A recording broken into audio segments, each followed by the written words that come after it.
Welcome, ladies, to the Real Estate Investor Show, providing inspiration, strategies, and insight to empower women investors to live balanced and financially free lives. Now, here are your co-hosts, Liz and Andresa. So in today's episode, ladies, we have Dawn Matze. She has been a general contractor for over 30 years. Yes, I said 30 years. So it's such a pleasure to have a woman on today that is just a rock star contractor. And she shared her inside scoop of how she deals with general contractors. She's an investor and a GC. I think one thing you'll get so much from our conversation today with her was, really vetting the contractor. And not just vetting them, by itself, but also keeping yourself in check, and how you could be, the person who needs to lead that relationship. So we get into a lot of specifics around that. I want to go down that rabbit hole, but it was absolutely phenomenal of getting and keeping the right general contractor. You know, what I really like about Dawn, because she's so relatable and she speaks our language. She sees our investor side and she sees the general contractor side.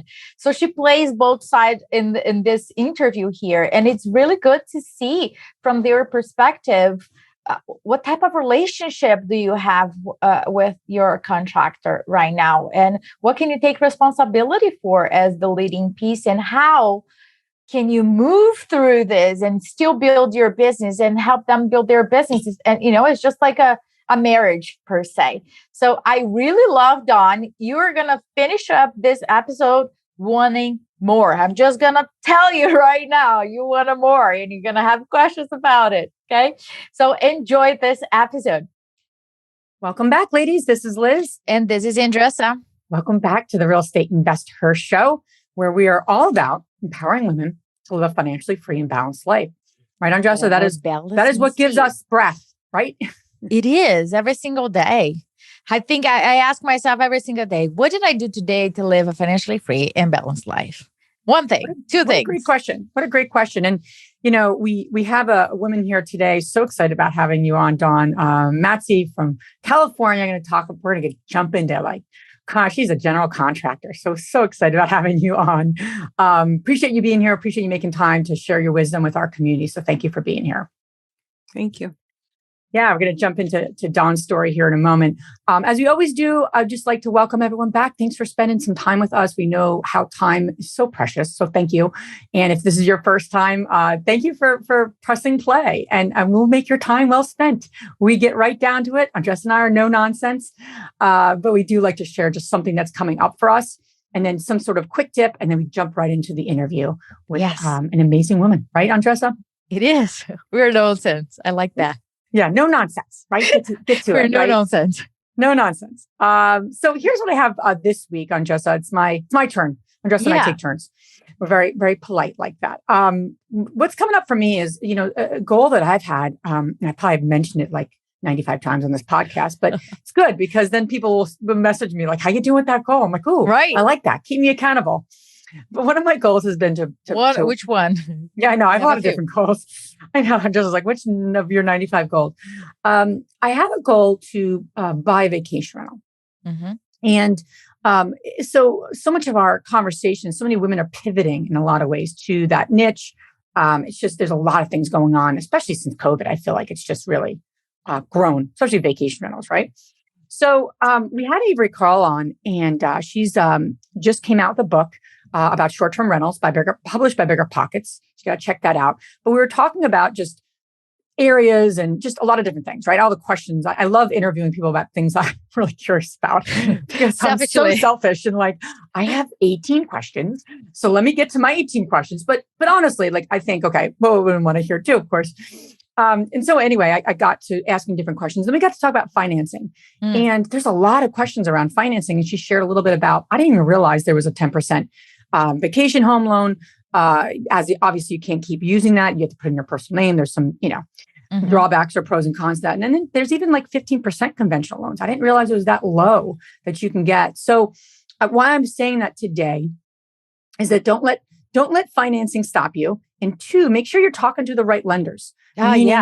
you call community bank and say, oh, do you finance, vacation rentals? Oh, yeah, we do that. And then meanwhile, in conversations as you're talking to the loan officer, et cetera, they haven't really, they haven't loaned any money out in the last 6 months on that type of investment. So be really mindful, and they're going to tell you things that other banks will tell you something completely different. So make sure you're talking to the right lenders that have the niche in mind that they're financing on. It's really important in this business because you can literally get pushed in the wrong way and get told you can't do something by someone who's just not lending in that area. So that's kind of the tip I have. I would highly recommend. We have a lot of different things coming up with Avery. She is the best-selling author of short-term rentals.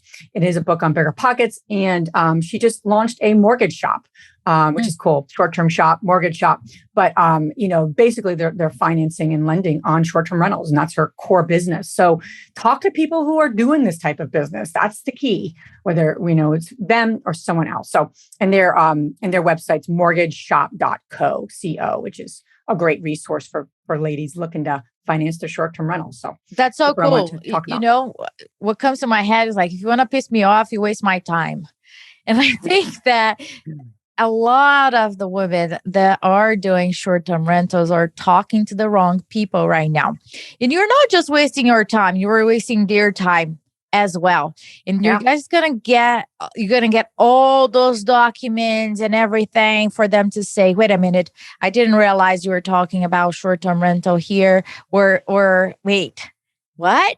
I don't know about that. And you'd be surprised. Short-term rental is not this thing that has been in here for decades that people are aware of it. We're still evolving. The regulations, the lending portion is still evolving. And I would dare to say quite quote unquote new to it. So don't expect people to know, and don't get stopped by it. You're just asking the wrong people or connecting with the wrong people. So there is always a way to get things done on your own terms. So just connect it, and don't waste people's time, and don't waste your time. Make sure you're not doing that. And keep using our Facebook community, our free Facebook community, our free resources. Hey, I talked to a lender. I'm trying to get this done. Have you ever experienced this? And you should see the comments when we're like, you're talking to the wrong person. That's not true. So again, lenders are not all, they don't all know what they're completely doing, nor are they interested in financing everything that we want them to finance. So very cool stuff. So without further ado, Dawn, thank you so much again for being on. We always like to kind of kick things off with the women we interview and asking them really is what propelled them to get involved in this business, to kind of jump into this business. And so I know it couldn't have been because there's so many women before you that are contractors. So what for you pulled you in to doing this? Well, thank you both for having me, Andresa and Liz. This is such an honor. I appreciate your time, and let's see what we can help your audience with. I grew up in the Midwest, and it was a wonderful life, but it was a very secluded life. I grew up, my parents every summer, owner builders, would do a spec house. And us kids were all required to help them in their construction build. We shoveled pea gravel. We helped help with concrete. We would do, my brother and I would do all sorts of things. So that was kind of in my roots. Now I took off, went to California after high school with $200 in my pocket and said, I'm going to make this happen. And my girlfriend and we enrolled in UCLA, got through UCLA. I didn't want to pay off my student loans, so I kept going to school, got my master's in marriage and family counseling. Now, somebody would say, well, what the hell does that have to do with construction? That's good. And that is, yeah, exactly. That is very good, actually. Yeah. Right. And so it really helped me to understand the relationship that happens between contractors and the general contractor, contractors and the homeowner. That was really key. There's a lot more to that story, but we'll save that for another time. Some of the things that are so important when us as investors, you realize that construction touches every aspect of investing. And you can't get around it. And it's super intimidating if you don't understand a lot of things. I've been doing custom residential, custom remodels for 35 years. Yes, I'm 100 years old. No, I'm just kidding. You're not 100 years old, Dawn. You look amazing. This is just an hologram. So You're so nice. Yeah, no, but I mean, it gets in your blood. I mean, if you have figured out how to manage a bunch of men, you can figure out how to make any investment work. Oh my gosh, Dawn, you know why I'm laughing? Because I have so many stories about that. But you were touching on a very good point, right? When we are hiring contractors, we are intimidated as women because the construction is not something that we learn in school, or even if we went to trade school to learn that, there's the piece of managing other people that takes a different layer. So I'm selfishly going to ask all the questions that women from our community asked. How can I figure this out? I was like, well, let's get directly from a GC and get the answers. So when vetting a contractor, right? I think that's one of the biggest things. Like people don't focus on the vetting process. Yes, what would you say women questions that they need to ask, or a couple of like strategies that they need to really make sure they touch base on certain points before they sign a contract? Well, I have so much to say about this. First of all, they need to meet with in person. It doesn't work. This is just my opinion, when it's virtual and you have not met that contractor in person. Number one, do they have three eyes? Do they drive a professional truck? Do they look like a contractor? Do they smell like a contractor? All these things are important. I know this is a very rudimentary interview. I'm telling you, it's going to be just, basic ground level. You need to ask the right questions. And that's a really good point. How long have you had your license? What is your experience? Are you a custom builder? Are you do you work for investors? Because how builders work is different in different environments. There's the custom builder. There's the guy that's just kind of a up-leveled handyman and he just got his license. Then there's the green newbie that doesn't know crap, to be honest. He just got his license and you want to give him a try and he's a great price, but you don't want to be doing experimenting on your projects. So the thing I think women forget is to communicate directly with that contractor as if he's part of your team, even while you're vetting. What's your value add? How can you help me get crossover to the finish line? Tell me, who are your referrals that I can talk to that are in other investors? I'd like to talk to other investors, not just homeowners, other investors. And what have you done for them? What's the scope of work that you've accomplished for them?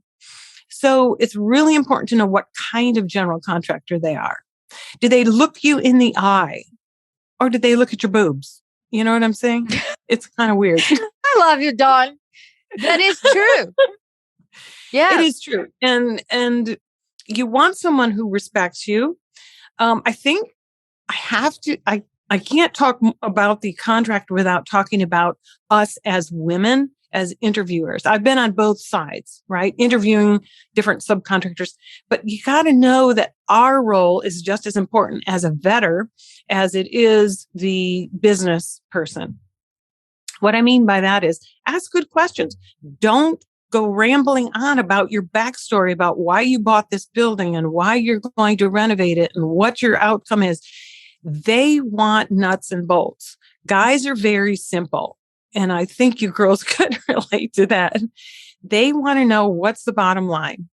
So you need to not try and not do too much of a backstory because you lose them it's like deer in the headlights once you get a lot of backstory going on, because we love backstory, right? We want to explain what's going on and how we got to this place and the financing and everything else. Well, they don't care about any of that.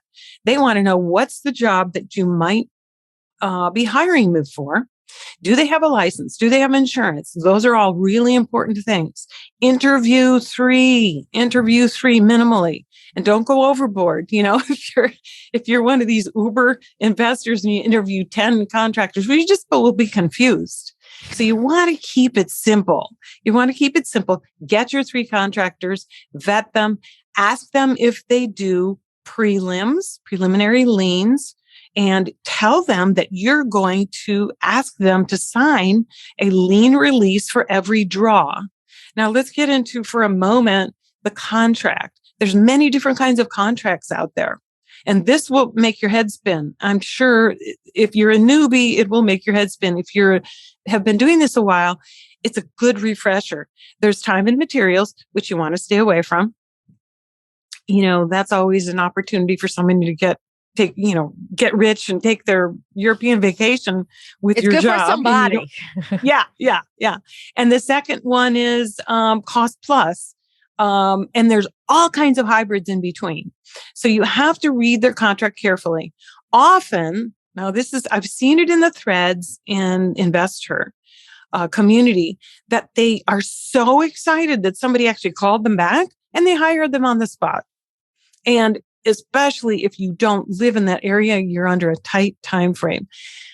Take a step back, deep breathing, and you must have 3 interviews, especially when it comes to a GC. They're hugely different. In how they relate.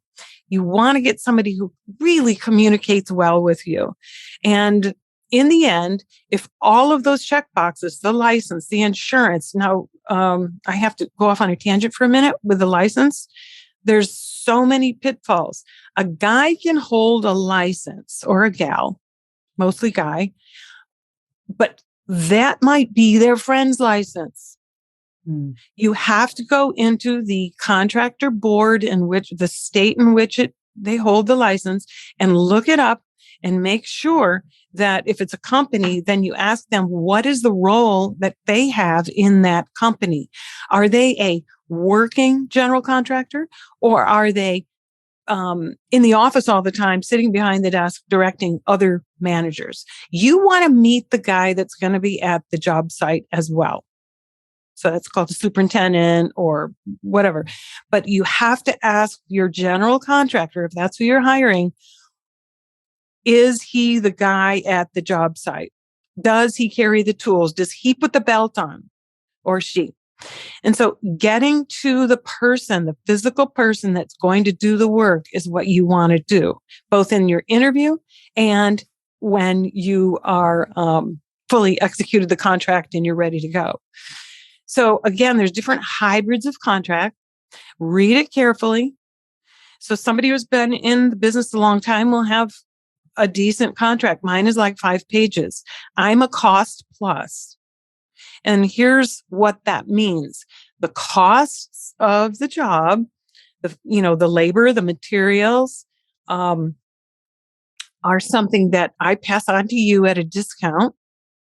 And then I get paid a percentage on top of those numbers. So in other words, and by the way, most GCs are between 15 and 17% somewhere.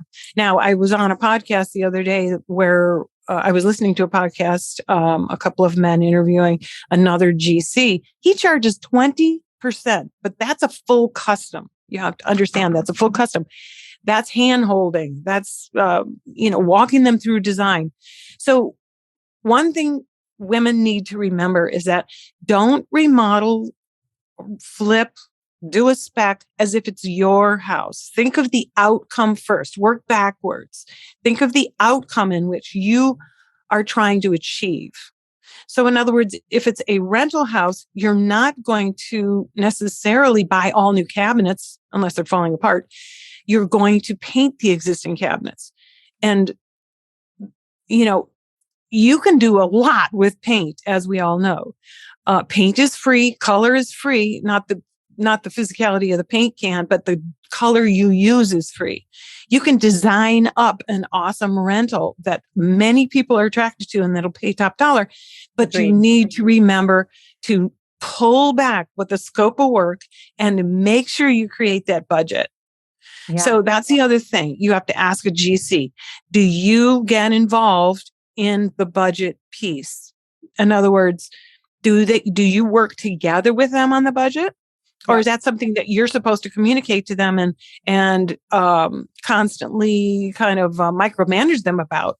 Yeah. Those are conversation pieces. Yeah, there's a lot you just kind of shared. I know, there. I'm sorry. It's a little overwhelming. No. It's like really, really good stuff too. It's like really, really great stuff. That's what I mean. I want to put a couple. I want to go back to the contract because I think you can give us some insight in the women listening on red flags when vetting around the contract. I think that would be a great conversation. I just want to put a pin in something you said earlier on about the vetting process, and I don't think I never thought of it in this way, and it just reminded me of something that I just put together for our members, part of our women, part of our membership, Drive membership. It's something around the responsibility of like orchestrating it. So often we think like it's them and then they're either the good or the bad contractor, but it's nothing on me, you know? And to your point, I think that's a really, really, really important point. Like when you're meeting a contractor, you're meeting a lender, you're meeting fill in the blank, you really do have to be mindful, right? Of how much information you give, how little information you give, how much you over talk, how much you under talk. You know, I'm going back to personalities because I talk about this all the time, but it does come back to who we are and how much are we a master as a communicator and as a relationship builder, because that is going to impact the effectiveness of our relationship with a contractor. So I just want to really hone in on that because that's a great point. That I don't think enough people, you know, especially in our community, think about all the time. We put it on them, right? And now Andresa says, when you take the power away from you and you put it on them, now you can't make any change. That's kind of disempowering, right? As you always say, Andresa. Yeah. I just want to make a quick point about that because I literally was just talking about becoming like this orchestrator, like this masterful relationship builder. And so I just made me think of that. But let's circle back on like the red flags, because those are really helpful for women as they're ramping up their business, they're getting into more properties. They haven't seen all the red flags. They maybe had this amazing contractor on property one. Even if the red flag was like huge in front of them. That's true. He's like waving, hey, I'm right here. We would not know because we don't know what we don't know. So you don't know what you don't know. But if we know that, or if we start to say, okay, these are all the potential things. We can't know everything, but at least we're aware. Because as you become experienced in this, you know the red flags in certain ways, but you don't always know that when you're especially if you've been spoiled, I'll say, with some really great contractors. You can sometimes learn that through the school of hard knocks.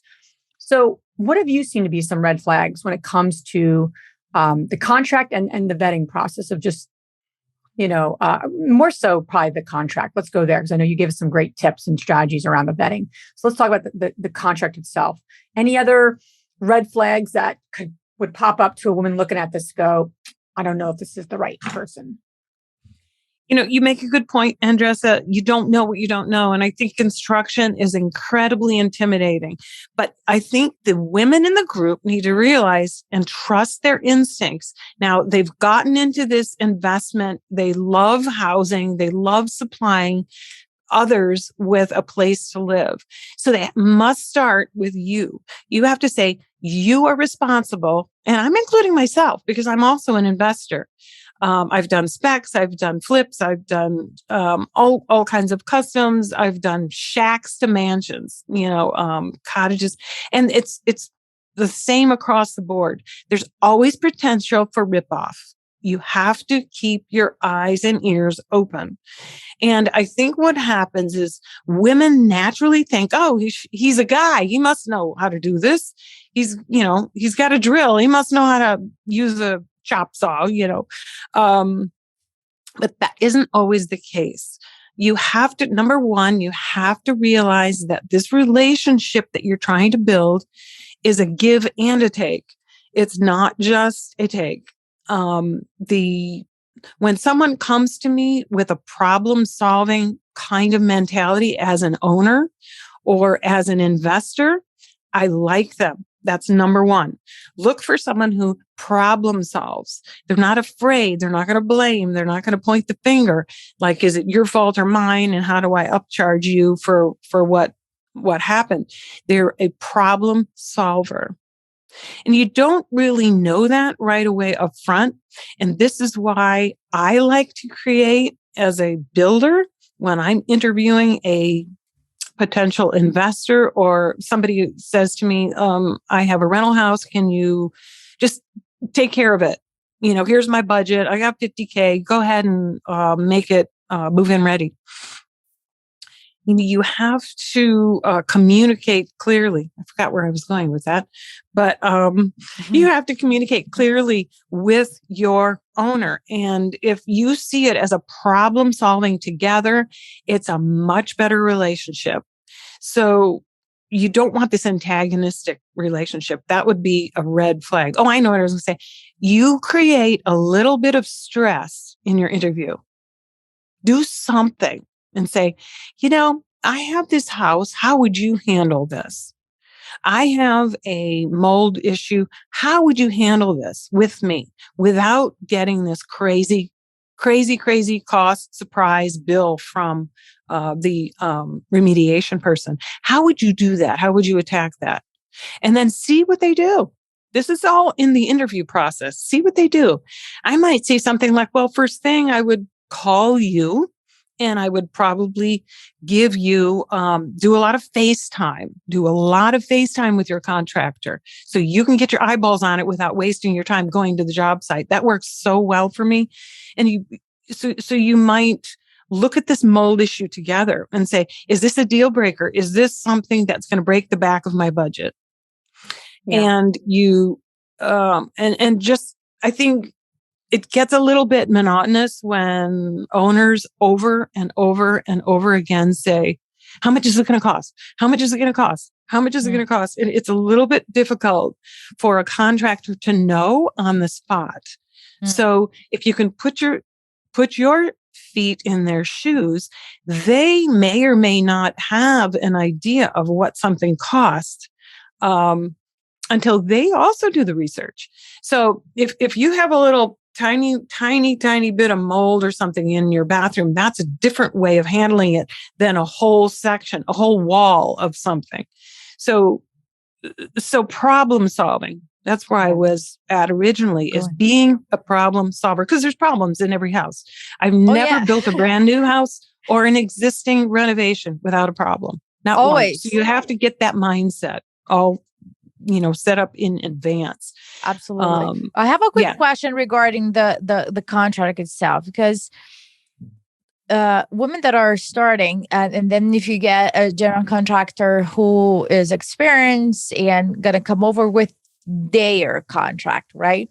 In that case, and there's like a give and take. I have my own contract. Yes. My GC has his own contract, and we need to come in the middle, or I use his, but my attorney usually reviews. If I am using his, my attorney is going to review it, and then some clause over there. That's a good point.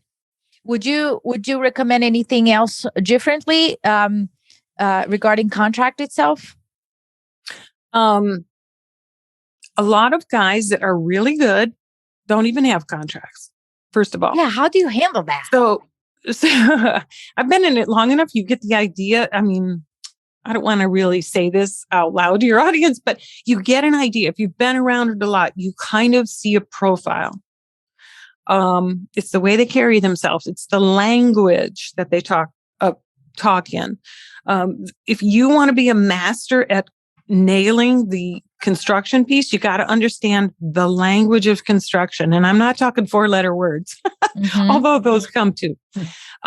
So getting back to the contract, yes, absolutely. If you have a feeling in your gut that something is, this contract is like 15 pages long. Why do we need a 15-page contract? Or if you think the scope of work is shy of some details, you need to get another bid. That's your red flag. Don't enter into a contract without figuring out how to get out of that contract. If you are in doubt, you need to get another bid. If there's any hesitation whatsoever, a lot of us women, we do things differently than men in construction. And a lot of it is our feelings. A lot of it is how are we going to feel working with this guy? And that's part of it. But you also need to look at every single line in the contract. Generals have contracts. The subcontractors are a one-pager. They might write it out in their truck even. That's okay. Don't let that bother you. As long as they have their address on there, their license number, and they refer to the fact that they have insurance, and you can easily look them up. Like I was saying before, many contractors, whether it's a plumber, electrician, or a general, they'll use someone else's license. So that's another red flag. Physically look up, Google on the computer, whatever, the municipality, the state you're in, for the license number. Make sure the name is consistent with the card that he gave you. And if not, that's a red flag, or at least it opens a new discussion about, oh, well, who is this person? And I've had many guys tell me, oh, that's my buddy and we work together. And I'm not kidding you. That's a huge red flag. Walk away, go the other direction. Indeed. I want to talk about bids, right? Because I've seen so many different bids. They're like, oh my gosh, are we even talking about the same project? Right? It's very interesting to see. I'm not a big fan of lump sum bids. That is just like this huge scope and then one number at the bottom. To me, I cannot even, and if there isn't a payment plan attached to it on how and what we're going to do this, you're just like praying that this goes well at the end, right. And they don't walk away and you still have money to finish the job. So what do you got to say about that? Andresa, that's an excellent point. That lump sum bid is what, it's funny you say you don't like it. Most investors, they want to know the bottom line, or homeowners. What's the bottom line? What's the bottom line? I want to stick to that number. There's kind of a secrecy with contractors, and I'm at fault too. I don't want to give a number out because I don't know what their tastes are. I don't know what they're going to pick. Stainless steel or white appliances. Who knows? Yeah, it depends. Yeah. So contractors it's a lot more work for them to do that as well. So because I think people are super intelligent, I like the cost plus. It's, when you add more on, he's going to get, or she's going to get a percentage. You stay in control. You have to stay in control as an investor of your budget. And when something is over here, you have to move it down and reduce the next one. Why do you think, though, people are resistant to cost plus? I don't think that they want to share how much they're making and the percent. Is that the problem? There's so many pitfalls. Men don't want to reveal. I say men because I just don't know that many female generals. Men don't want to. They want the opportunity to. Here's an example. They want to do the demo themselves instead of hiring it out. Their line items is $5,000 on a full house demo, for instance. They get their trailer. You didn't ask a question, who's doing the demo or whatever, because you didn't know. And you don't care if it fits in the budget. So he pulls up, it cost him, Joe Schmo is going to come in there and help him. He's going to physically remove all the stuff and put it in the trailer. He goes to the dump. It's $150. He charges you $500. So they all have a right to make money, but a contractor that does fixed bid will often do some of the line items that are big tickets for him. Maybe he's specialized in that. Maybe he, demo is a very easy thing to pad. And it's okay to pad because he's doing the work, but he can't pad and pad and pad and pad every line item because there goes your budget. So I think what you would be smart in asking, Andresa, is, are all line items subcontracted out? Or do you do any of the work yourself? And if so, how much do you pad? I mean, it's a little bit unnerving to get that question asked of me. How much do you pad? But you're looking for somebody with integrity and transparency. And once you have those two things, somebody who has integrity will tell you. They'll tell you, they'll show you. I usually pad it by 10 or 12% so that I can pay for my gas and my time. Yeah. Yeah. And there's nothing wrong with that as an investor. To me, it's fair.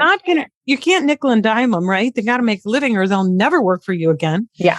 And so you want to be fair, you as an investor and a contractor too. So those two things. I don't know if I answered your question. You did. Yep. Dawn, in terms of something else that I think is an interesting conversation is like, you're getting the right person, you have the plan, you put together the payment process, you kind of get it all up and running and they go gangbusters, right? They're doing amazing at the beginning. And then as the project continues, this has happened to us many times, probably because I would say we've done that where we use a contractor who has the license number and we didn't look into it. And so that we've done that in the past, not Andresa and I should say. I'm just I would never do that. No, early days, me and that. But anyway, it happens to everybody. It happens to everybody. Yeah. But, where was I going with my question? Oh, so they're gangbusters, right? They're doing amazing. They've gotten so much done. For whatever reason, I've seen it happen so many times on so many projects where the steam is reduced as the project comes to a near end. And I get it, where it's I understand it, philosophically, if I was the contractor, right? A lot of the money is made when they're getting it up and running. And then it's the specific details. But as an investor, right, that's kind of that's like game time, right? That's the most important time, honestly, because you're trying to knock it out, get it listed or get it rented or what have you. And that can just drag. So any tips, suggestions? I know women listening who have been in this too have experienced that with good contractors, not just the ones that are going to steal your money. Obviously, those aren't the good contractors. I mean it with everyone. I'm experiencing that on something right now. So just out of curiosity for you on that angle, any, I don't know, creative ways to manage that situation? Absolutely. First off, I wanted to make sure I tell this point. When you're doing a remodel, flip, whatever it is, blows your skirt up, right?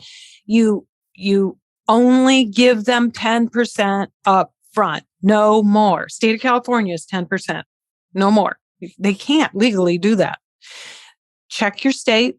It might be slightly different. State Contractors Board. Go on that website, get to know it really well. So that's number one.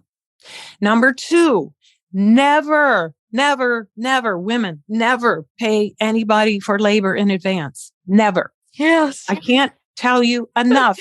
Do not do it. It's going to screw you every time. Women call me on the phone and men do it too, but they're not brave enough to call me and admit that they paid the guy 50% up front because they were leaving town and they wanted the guy to be motivated to get it done. We are humans. We're not motivated when we already got the gift. We're not motivated when we've already got the payment.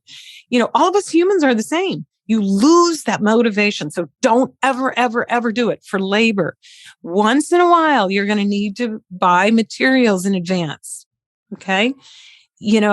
When they have a contract, make sure their labor and materials is spelled out. Who's paying for what? I like to, once in a while, if I have time, but it's very time sensitive, I like to get the materials if I'm not sure about the guy. I like to get the materials. I'm checking out a new guy, get those materials for them. Or you say, I will be happy to reimburse you. You give me the receipt. And when you submit a bill to me, not the same day. I love these guys that they're same day. They want money now. Oh, that's because they don't have any float. They don't have any accounts anywhere. They don't have any float in their bank account. If they're professional, they can usually go a week, 2 weeks. Now, the commercial group with offices is a whole different thing. They're like 90, 120 days out for payment. I'm not talking about that. I'm talking about residential. So that's, I kind of lost where we were going with that, but that's super key. Do not ever pay for labor in advance. Red flag, when they ask you, go to the next contractor. You stay in control that way. That's the piece, Liz, that you're talking about. How do you keep control and how do you keep them motivated to finish? My experience is that you've got guys that they get excited up front and then they, some of them drop off with interest. You want to keep your responsibility as an investor is to keep them motivated. And you don't keep them motivated by paying them in advance. Never. But you don't keep them motivated by threats. If you don't finish, I'm going to have to dock you. That does not motivate a contractor. I got to tell you that right now. You go, okay, well, they're adversarial. I'm not sure I want to do business with them again. So you have to keep the relationship going. Think of it as a friendship, a relationship. We can work this out. We're problem solvers. And the problem solving is not just you writing a check either. Some of it is give and take. So be aware of that. But I think I answered a few things that we were talking about there. I think it's so important, right? Because I think what I really hear you saying, and it's really helpful in terms of reiterating, is there's two schools of thought, right? You can either be, kind of too nice or or you're going to be just too rough or too direct, right? And you're kind of overcompensating because they're not fulfilling but I think just like I was back to the original point of like being someone who's working on their relationship building skills and communication skills. Wherever you are in that continuum, you can adapt. If you're naturally too nice, you're going to have to step it up. You're going to have to learn to be more direct or find someone who can be direct in a nice way, of course, or vice versa. If you're just a tough, pretty direct person, having some of those, hey, let's talk about this. How do we figure this out together? I think collaborative nature is a great way to approach it. So it's a short sentences, Liz. Yeah. Short sentences. You talk to a contractor in very short sentences. I'm not casting judgment here. Men do better if you are concise. Yeah. Good suggestion. But anybody for that matter. I need the following. This is what I need from you. And if you could write that out on a real contract, on bullet a real, points. Bullet points, anything. But when you get the 3 bids, you understand the scope of work. You learn as a woman, as an investor, you learn what you're missing and not missing when you get those 3 bids. Yeah, no, absolutely. I love that. And I think the keeping yourself in check and being mindful of your way of being and all of that is just a really good reminder for us. This is awesome. We got to have you back on. There's so much more we could dive into, but I think you've given us a lot of great food for thought here. Where can the ladies listening learn more about you, Dawn? www.womanbuilder.com. It's WOMAN builder.com. That's my website. I'd love to have you follow me on Woman Builder Dawn Instagram. And also the same for Facebook. Woman Builder Dawn on Facebook. There's lots of tips and lots of stuff, newsletters and things like that I send out on the website just for tidbits. On Instagram, I have a lot of things where they can pick up tips, how to do their rental house for less. And I'm not the only one. There's a lot of great people on your podcast that have given tips. For instance, like go get prefab quartz slabs instead of the fabricated ones. So that's just a little bit of a for instance. But yes, womanbuilder.com. Thank you so much. You're welcome. All of this information you guys can find on our show notes. Now we're going to transition to our fabulous 3 questions. And the first question that I have for you, Dawn, is what's the most powerful book you ever read? Investing, the purple books, that got me started, but it made me hungry. I didn't see the how. in the purple books. They were incredibly inspiring and motivating, but I couldn't figure out the how. This was like 25 years ago. And so that was number one. The other one that I'm currently reading is The Obstacle is the Way. It's a really good book by Ryan Holiday. It's easy to read. Awesome. And then, of course, Profits First. And this is a business book. It's not a investment book, but The Soul Sourced Entrepreneur by Christine Kane is really, really powerful. Awesome. Take notes, ladies. Yeah, sorry. The second one is, what's the most powerful routine that you do to create a financially free and balanced life? I do the Miracle Morning. I don't know if you guys are, the savers, the meditation and the affirmations and the visualization, exercise, writing and reading. And that, when I miss it, I just hate myself. I mean, and working out, of course. When I move, I think. When I move, I can think. And so that's super important too. Love it. And the last question, Dawn, is, which woman, famous or not, has inspired you the most? Well, I've been thinking about this for like a week. I don't know if there's one significant person. Okay. I have many women in my life that have contributed. This is a tough one. I have a realtor friend that is amazing. And as investors, the realtors are excellent source for a lot of things. She showed me creative financing. Her name's Debbie. She showed me how to weather tough situations. And I think her influence in my investment career and construction career was super influential. It's the creativity in investing. She has many, many investments herself. So I would have to say her amongst many other women. I'm inspired by Ashley Wilson. Amazing lady. That's the most recent inspiration. She is so on fire, and I love her book and your background there. And you guys, of course. So that was a big win too. Good stuff. Yeah, and it continues to go, right? Women inspiring other women. Yes. So, Dawn, thank you so much for being on our show. Thanks for sharing your great nuggets and around such an important topic. So thank you for being here. Thanks for sharing all your great wisdom with our community. Thank you so much. If you enjoyed this podcast and want to receive updates on our next interviews, go to our website, therealestateinvestor.com. There, you can subscribe to our show, become part of our investor community, and get updates on upcoming episodes. If you like our show, please share it with other women who would benefit. And don't forget to leave us a rating on iTunes. We'd really appreciate it. And as always, we encourage you to take one action as a result of today's show and put it into motion so you can live both a financially free and balanced life. Thanks for spending time with us. Ciao.